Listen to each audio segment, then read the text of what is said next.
Welcome to the CircuitPython Show. I'm your host, Paul Cutler. This episode, I welcome back Tod Kurt. This is Todd's third visit to the show, and you may also know him from our other podcast we host together, The Bootloader. Tod is co-founder of Thingam, a ubiquitous computing device studio based in Pasadena and San Francisco. He is the creator of the popular Blink One USB notification light and Blinkum, the smart LED prototyping device for Arduino. Tod is a contributor to Make Magazine, author of the book Hacking Roomba, an active member in the Arduino and CircuitPython communities, and co-founder of the Los Angeles hackerspace CrashSpace. His past professions include systems architect for GoTo.com, the first pay-per-click search engine, and an ML researcher at Yahoo Research Labs. Before that, Tod was a hardware and firmware engineer working on robotic camera systems for probes that went to Mars. Tod, welcome back to the CircuitPython Show. Hey, thanks for having me. I had Dan Halbert on earlier this year, and we chatted about building CircuitPython. It's recommended to do this on Linux, but not everyone has Linux or the knowledge to get up and running with Linux. You've come up with another solution for building CircuitPython using GitHub Actions. Tell me more about it. Well, so this all started because if you ever submit a pull request to the CircuitPython repo, it will automatically rebuild all the firmwares for all the boards and see if they all still work. Like work in the sense of, do they fit in the available flash space for the board?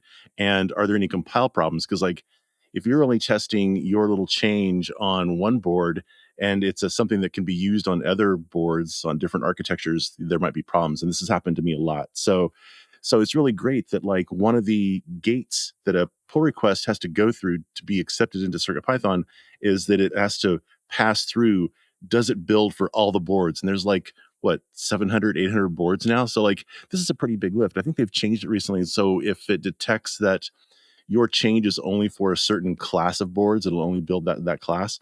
So that's really handy because they're using the same build process for these PRs they use to build the official firmware for CircuitPython, which means you can get a pretty accurate test of what your firmware will look like for reals. Whereas like, if you're building on your computer, you can set up the CircuitPython build environment to work on Windows or Mac, which is what I usually do, or on Linux, which is the preferred way. But even if you're on Linux, you might have a different version of the, say, ARM GCC compiler because that's installed globally. That's not installed just in the CircuitPython directory. And so there's been a lot of weird changes over the last 10 years of CircuitPython, where a small change in the compiler version will actually change a big amount of how the code gets compiled. So having something that produced CircuitPython firmware via a GitHub action that is fully like the way that CircuitPython is really built was my initial goal. And I'm like, can I make a service so that anybody can go and just say, I want a version of CircuitPython for the Raspberry Pi Pico that doesn't have ePaper support, but also includes a bunch of frozen built-in libraries, because you can do that with CircuitPython. And that's a pretty big ask. That's you can do that on the command line, if you know what to do, but it's hard. And so I started on this pathway. Started on this path, and it turned out that doing it for everybody is hard because I am now sort of using up my GitHub Actions credits for anybody. If you have a GitHub account, you can make a little GitHub token and then run the action really easily on your own account. So there's this project that I created 3 months ago now called, what is even it called? CircuitPython Custom. And it started out as a set of tools I used on the CircuitPython checkout to sort of see what boards there were available in terms of the board IDs give me a list of those. And then it turned into, for a given board, show me all the things that are enabled for it. Because you might have seen, if you ever go to the CircuitPython documentation, there's a lot of built-in modules, but they're not built in for all boards. And that's kind of confusing, I felt. I wish there was a better way that it showed that. Like maybe you could pick a board at the top and it would then kind of gray out the modules that aren't available to you. Because, in the case of SD cards, for instance, there's two major ways of talking to SD cards. The module called, I think it's just called SD card. And there's a module called SDIO, which is 4 to 10 times faster or more. But that only exists on, I think, ESP32. I think it might be available soon for Raspberry Pi Pico, but, it's kind of a bummer. We don't have that. I know Dan's been doing a lot of work on SD cards lately, so you're probably right that something is coming soon. As more of Adafruit's products explicitly, but as more products in general have SD card sockets on them to store stuff, it makes a lot of sense to use the faster way of talking to SD cards. So this tool kind of became an outgrowth of me just trying to figure out what the heck, how the CircuitPython repo works in terms of like board IDs and these various build flags that turn on and off various modules, that turn on and off, say the touch sensor or the keypad or the NeoPixel or talking to floppy disks. Do I really need floppy disk support? Probably not. Let's turn that off. And just learning how to do all that, and I figured out how to do all that on the command line. But even when I would do a normal build, I would notice that my builds were a little bit different in size than the official builds. And it's like, oh, that's because I'm doing it on a Mac with this particular version of the ARM GCC compiler or something. And so then I started making it a GitHub action that would trigger on my thing. I'm like, well, it's still hard for me to get all that information into that action. So let's build a little thing that is now a web page, lets you turn on and off these various build flags, and it shows you what command line commands that turns into if you did want to run it on your own computer. But at the bottom, you can also trigger a build on this little custom web page, and it will trigger the action, and then it will build it, and then you can just download it from your actions directory or from your actions tab on GitHub. I'll link to this page in the show notes, but this is fantastic. You can search all the boards, so you can choose like Raspberry Pi Pico, like you mentioned, give it a custom name, and then you choose in checkboxes the different features you want to add. And you've got it split up into Core I/O, display, audio, wireless, and networking. I could keep going on. So you've made it really easy for the user to figure out which modules they might want. This is one area where I had Claude Code help me out, because so there's this one big file that contains all of these defines. They're all CircuitPy underscore and then a name like bus.io, PWM.io, CircuitPy underscore CAN.io for the CAN bus interface, if you know what that is.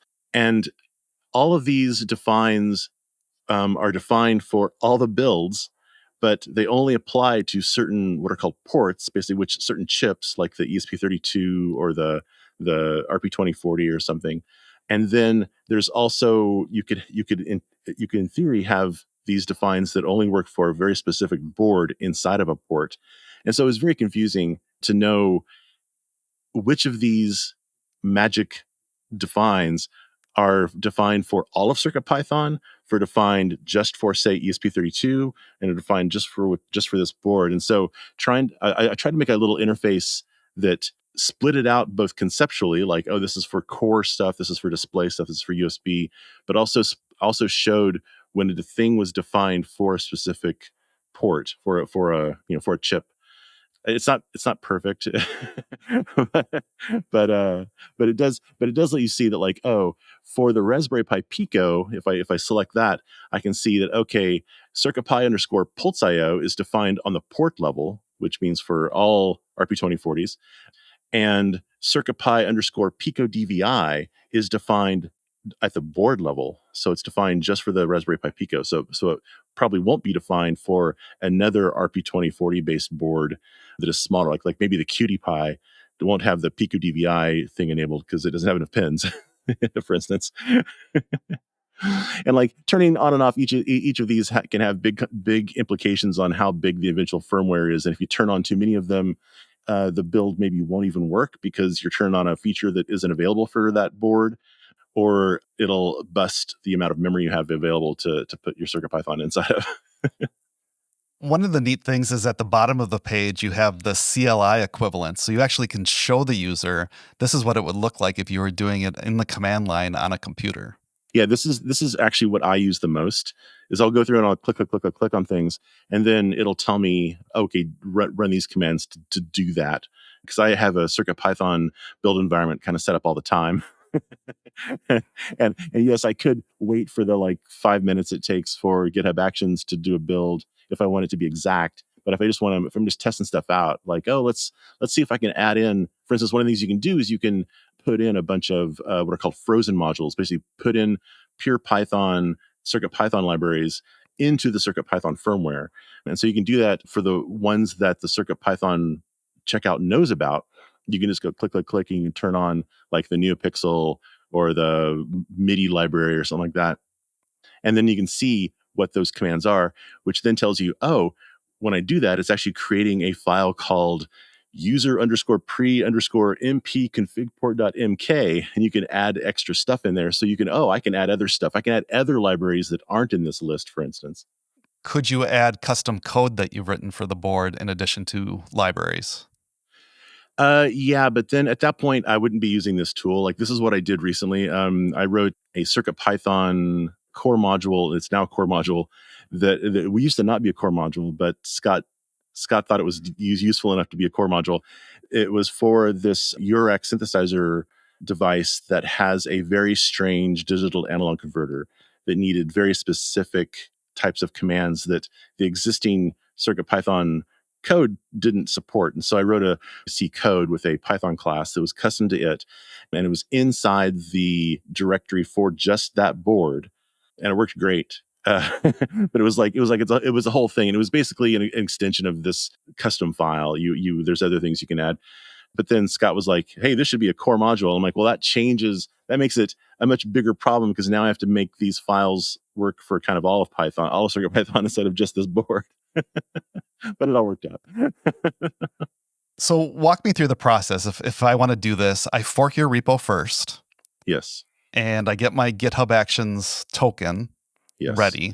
And I come back to your web page. I don't have to fork the web page or anything like that. You need to fork. Well, let's see. Yes, you must fork this repo. Yeah. You must fork the repo. Yeah, I tried. This is the thing. I tried for about a week to get this to work where you didn't have to fork the repo. but basically, if you fork the repo and enable actions for this fork, then it'll create the web page for you, your own version of this web page that I'm hosting on my repo. And then at that point, you can paste in your workflow scope personal access token off that you create from github.com. And then you can trigger build and it'll run the action for you. But yeah, you do need to fork the repo. Right. I was just confused about the web page, whether I used yours or whether I used the one that's in my own fork. Yeah, I mean, for exploration, you can just use the web page to see like, oh, what command line commands does this correspond to? And also it's fun to sort of see, like one of the things that I found really, really fascinating is to see how many different devices and types of processing or whatever that CircuitPython supports. Like there's this thing called Font.io that is built in. I didn't even really understand that was a thing. And you can go in and look at it and go, oh, that's pretty cool, But one of the things that I've had to do in the past is I've had to turn off a bunch of stuff. Like when I was doing a bunch of CircuitPython with SAMD21, the original QtPy, it's got no space. It's filled to the brim, and so any little change you make will overflow it. And so I was used to going in and turning off on the command line, turn off this library, turn off that library, turn off this other library, and so I could add my extra code to it. But it was always kind of hard to figure out quickly at a glance which things are enabled, which things are not enabled. And so one of the things I like using this web page for, even if you don't trigger a build, is just, this is what's enabled. This is for this particular board. These are the things that enabled. So you can right now I can go into the board and I can type in there we go, QtPy, and I can choose the QtPy M0, which is the SAMD21. And I see that, most things are turned off. But one of the things that is turned on is the CircuitPy underscore PS2IO, which is for the PS2 keyboard and mouse support. The old IBMs. Like I can turn that off. I can probably save like maybe 100 bytes from that. It adds up. And that might give me just enough. So most folks might know us from hosting the bootloader, and recently you shared SerialPlotster. Yes. And we're all sad that Moo has been sunset and won't be getting any more updates. So you took it on yourself to write your own serial plotter in Rust. Tell me a little bit about SerialPlotster. I don't know, many people actually use the serial plotter that's built into, say, the Arduino IDE, or I think even Thonny has a plotter now. But Mu had a plotter, and it was a very good plotter, and it was a multi-value plotter, so you could like print out a Python array, and it would know how to plot that.